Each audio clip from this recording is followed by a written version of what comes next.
Welcome to the Business and Interiors podcast, the place where the world of interior design meets the essence of business success. I'm your host, David Del Greco, alongside my co-host, Cinzia Moretti of the award-winning Moretti Interior Design Studio. Our mission is to help interior designers run, streamline, and grow their business with confidence. In this podcast, we dive into the professional journeys and personal stories of some of the most inspiring interior designers and creative entrepreneurs. Each episode offers a glimpse into the strategies and experiences that have helped shape their business in this ever-evolving industry. So tune in, get inspired, and join us as we uncover the stories behind the design. Welcome to our podcast. Today we're excited to have Emma Hooton, the driving force behind Studio Hooton, with us. After graduating from KLC Design School, Emma began her career in interior design working for a House & Garden top 100 interior designer. In 2010, she founded her own studio with the goal of delivering beautiful original schemes tailored to the property, budget and client. Based in London and in Hampshire, Emma and her team work on a vast variety of projects, from imported listing historic houses to super prime contemporary city apartments. Emma is a respected figure in the design world. She not only leads Studio Hooton to new heights, but also shares her knowledge through speaking engagements, masterclasses, and participation in industry committees. Emma, thanks for being with us today. Hi, David. Hi, how are you? Hi. Every time I see you, I always think about our epic trip in Milan for Design Week. Yeah, the Milan Furniture Fair. It was When was that? legendary trip.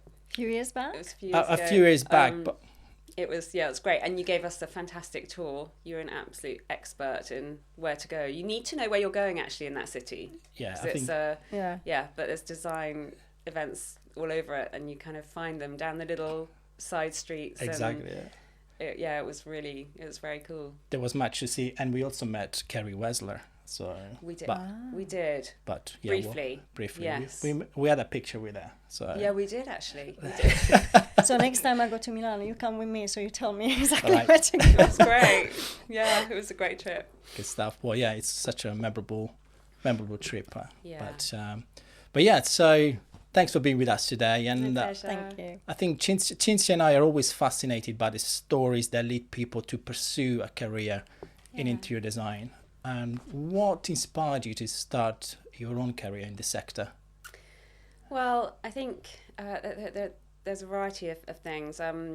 Firstly, growing up, my family renovated houses, so I must have lived in about 15 properties by the time I left home, and that was great, just being around building sites really, and seeing what you could create and potential was really fun.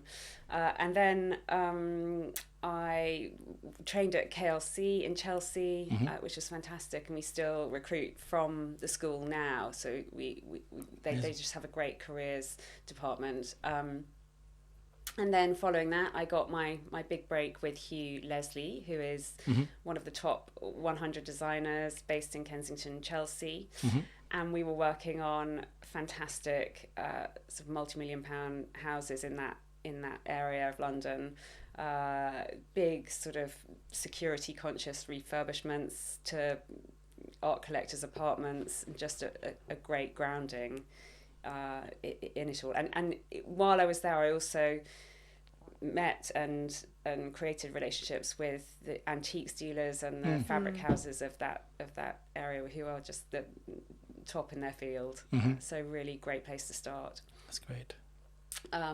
Following that, I felt that there was a need for the kind of level of London design in the countryside. So being originally from Hampshire, from Winchester, I decided to combine some London properties I'd started working on myself with country houses, which was just a great area to be in. And now we concentrate on whole house projects in London and the southeast, and it's been 13 years now since we set up, and a team of 9, and it's going strong. Oh, Very good. Well done. Congrats. Thank you. So you spent 3 years at ULSG, right? Yeah, and got a great grounding. Amazing. And his style was really inspirational as well. He mixed, he had a very eclectic look and mixed antiques and particularly African antiques he loved. Okay. And he himself had a really old school grounding with Colfax and Chester Jones, and so it sort of came down through the sort of generations, I guess. Nice.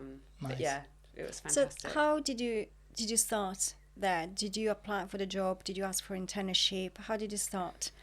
I actually, I had work experience that KLC arranged with me. They thought we were a good fit, and I started there. I think it was in the Easter holidays for a couple of weeks, and then Hugh said, "Would you like to join us when you graduate?" So I did, and that was the summer that it was the Lehman Brothers actually collapsed the end of that summer. So I think it was a tough time to be out there getting work. So I was really grateful to be in a brilliant company in the middle of London straight after my graduation. It was great. Yeah. And would you advise a new designer to start and just finish KLC or any other design school to actually go first to practice in big firms and get experience? Would you advise that? Yeah, I think they instilled that in us actually at the school, and they said, whatever you do, go and work for someone else first, because you'll learn from what they're doing and what they're not doing, and you'll see the kind of the reality of it. For me personally, I was much better based, and still am, really a small company kind of person. So I think you can learn a lot more being in a very small business, because I was learning everything from invoicing to putting schemes together, and the kind of the processes as well, which actually stood me in really good stead for then going out on my own. Talk about learning. So as we know, what you learn from school is not the same when you are running your own business. Correct. What you had to learn very quickly once you set up your own business? Yeah.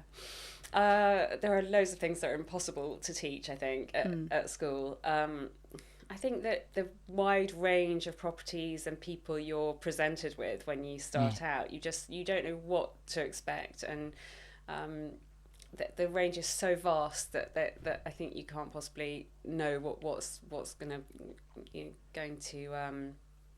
come to you, and I think also. But that's part of the fun, because you learn very quickly to adapt to different people and different scenarios and properties, and that's a great learning process. But I think that comes in the reality of the job, as you say. Also, I think processes and structure to your business and how that works. You learn the basics, I think, but I think once you're practicing year on year, there are things that you hone and perfect and improve on, and I think that's because of the different people you're meeting and the different ways people work and different perspectives on life, and how to communicate with different personalities and on very different challenging projects. So I guess you have to find something that works for you, right? Because sometimes you have a general idea of what the process should be, but then until obviously you apply it and see how it works in your own studio, you don't know whether potentially you need to make a change to that to see how the team works around it as well. Yeah, that's right. I think there are no standards in terms of projects, because they're all so individual, but there are things you can apply that work for most. Sometimes you're right, you have to adapt them, but mostly there are things that you think, this is where we use this tool, or we'll work slightly differently with these people because they prefer this way of thinking, or exactly. So you have worked on many projects in London and in the countryside. Which ones did you find the most challenging? I think some of the biggest challenges come from the historic properties, because you start them and you really you really don't know what you're going to find, but we kind of love that. So it's working around listings. I mean, we've worked on 2 buildings that have monument status this year. Wow. One had a moat around it, and the building works had to be sort of carefully, all the sort of building materials had to be carefully manoeuvred over this moat without affecting it at all. And others, we've had this 15th century tower that we've converted into a sort of guest suite and a chapel next to it. So, but wow. You're not able to touch any part of the fabric of the building. So it's, yeah, I think that is a big challenge, but one that we love, and we've learnt to how to deal with these buildings with our experience over the last few years. What's the process of renovating a listed building? Well, it starts with obviously the architect, and we've been working with some top architects on some really important buildings, which has been really fun. And they'll start with the kind of structure and the fabric and the historic reports, and then in come the specialists. So everyone from Historic England to English Heritage and conservation consultants who will give extensive reports on these buildings. They come into the mix, and you sort of have to work out what's original and what's not. Sometimes that's really challenging, even for the experts. They just can't tell on paneling or a staircase and all these different parts that have been added or removed over the years. It's like an incredible jigsaw puzzle that they have to unpick.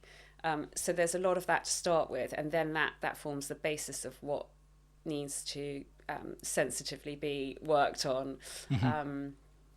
And then from that point you layer it up. So things like the flooring, if there's a timber flooring, some parts of the house might have newer, less relevant pine flooring, and others have the original oak boards, but they might be crumbling. I mean, there's all sorts of challenges, but that's the initial process, and then the design sort of starts from there.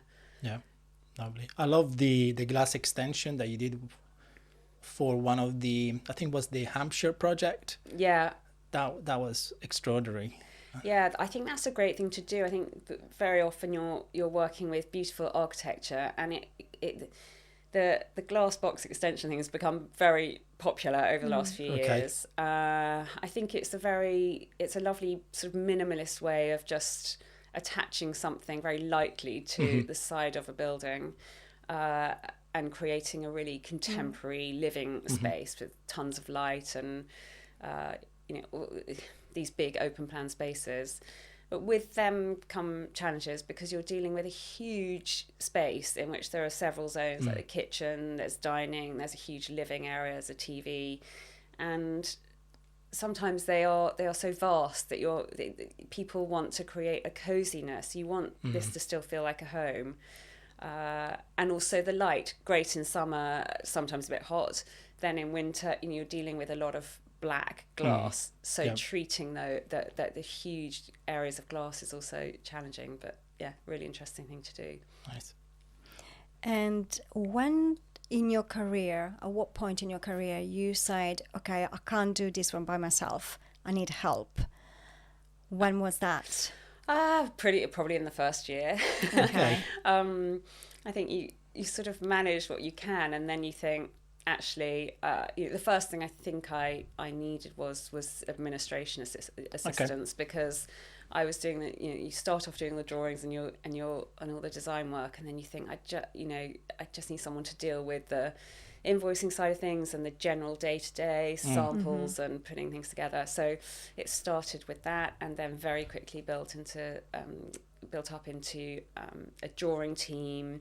More technical people came in, and then I was freed up to go and grow the business, and it kind of developed organically, really. Yeah, because there are quite a few designers that say, I'm doing all of this by myself, I need help, but I'm scared to do the jump and start to employ someone. So how did you feel when you say, okay, I need to have someone on my payroll now? How did you feel? To be honest, it was a relief, because I just thought there's no way I can do this. But I was lucky enough to have the pipeline to know that was okay. But you can start people on part time, and we've grown the team like that. Sometimes we've brought people in part time, thinking we've got this project coming up, we need a bit of help, but very quickly they just start full time, and you're kind of off.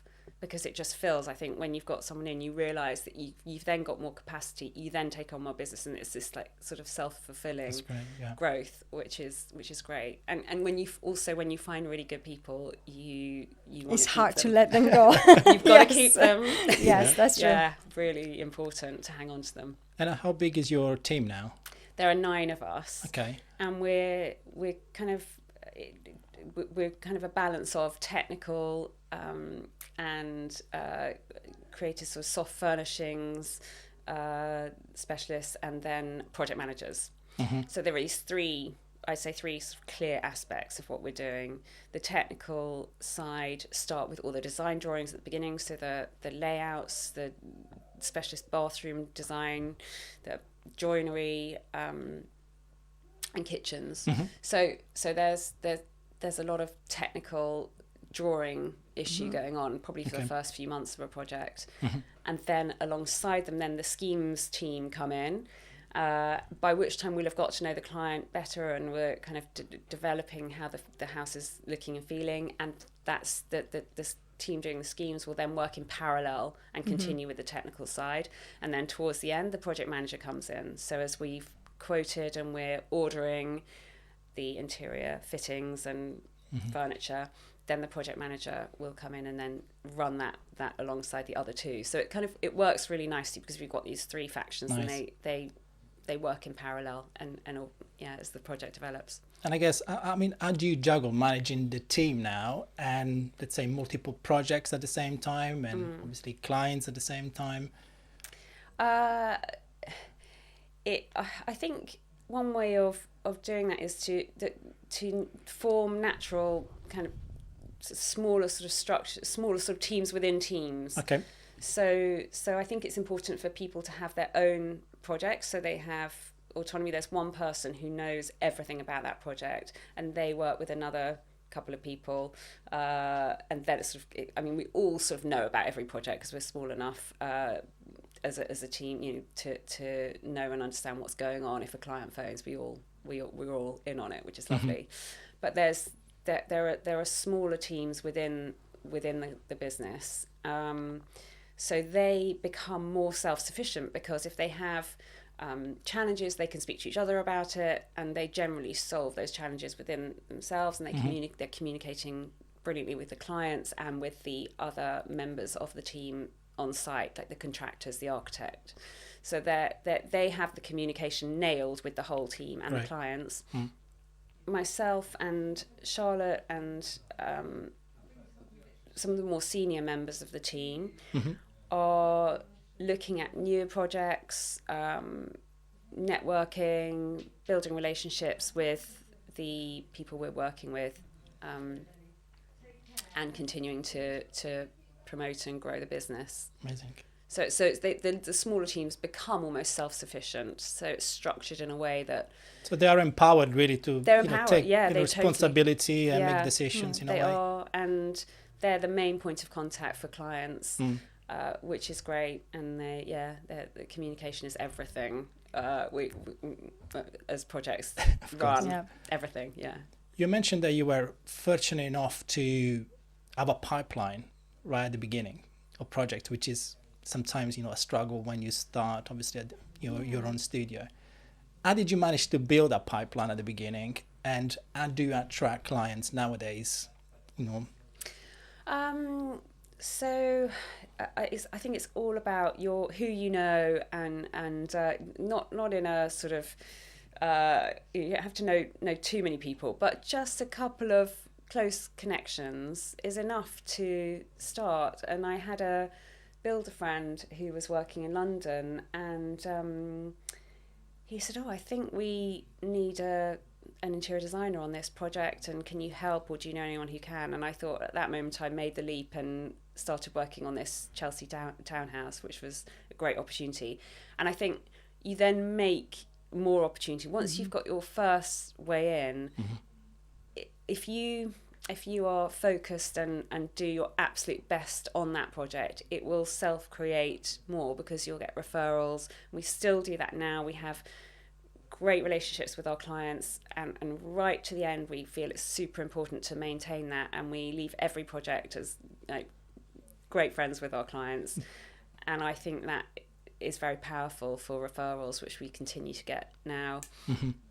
And the network principle still applies now as well. So over the years you meet people who you connect with, whether they're architects or contractors or specialists, then it sort of organically builds, and that's lovely. And I think it makes it sort of a more fun process for everyone, and to have those relationships going forward and to keep those connections up. So we know that running your own business can be quite tough, very tough sometimes, but can be rewarding.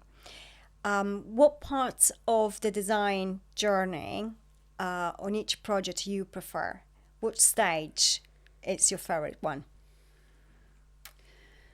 I think there are aspects of each stage that give us all as a team kind of great rewards, and that I think that varies from project to project. Obviously, each project is different, but I think in each stage there are sort of moments where clients get really excited about something, and that can be at the beginning. I mean, there's a lot of technical drawings we're looking at with them, and some do sort of see that the house kind of taking shape, because before that they've just seen a kind of blank architect's plan or very, very basic furniture layout. So to really see how each room is going to be used, and for them to really think about their lifestyle in the house, they're starting to imagine themselves in it. And then you can see that they get really excited about that, and that's really great. I mean, we've had people move to tears over drawings of their libraries or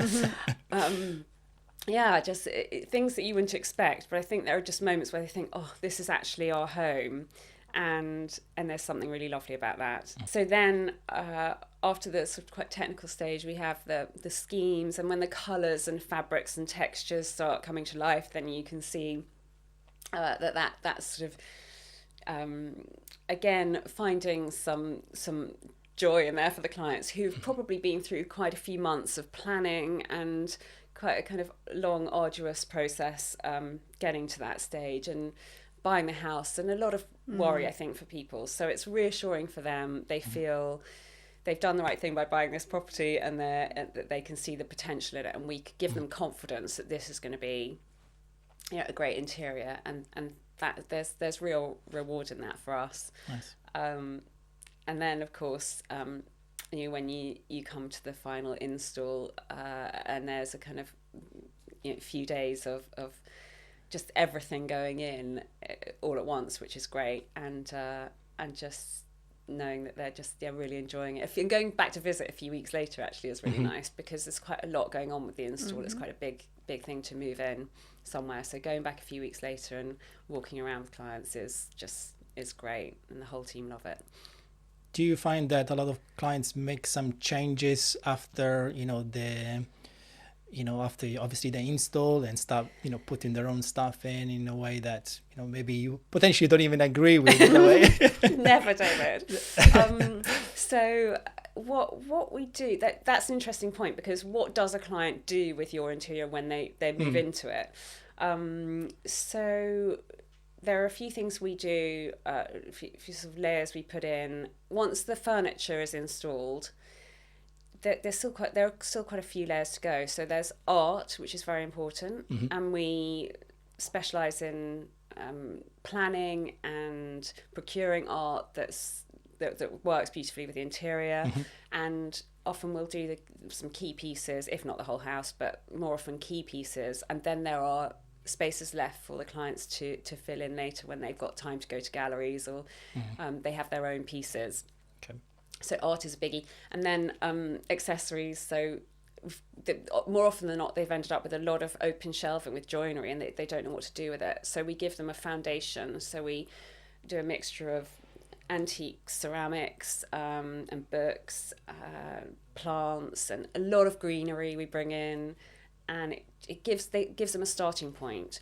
And then they put in their family photos and their personal touches, which is lovely. I think that's what a house is about. It's their home. I want it to be there, to have their personal touches. That's what makes it a home. Exactly. How do you stay connected with the client after the project finishes?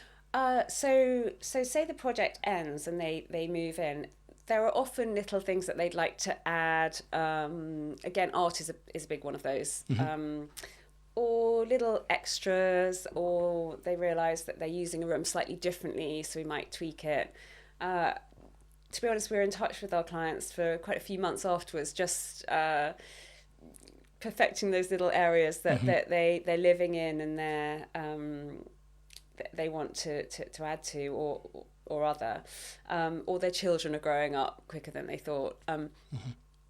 So we're in touch with our clients for months afterwards, if not years, and we'll have a phone call saying, can you, we've just had a baby, can you come and do a nursery now? Okay. Or, they've had a change in life, and it's a very long-term relationship.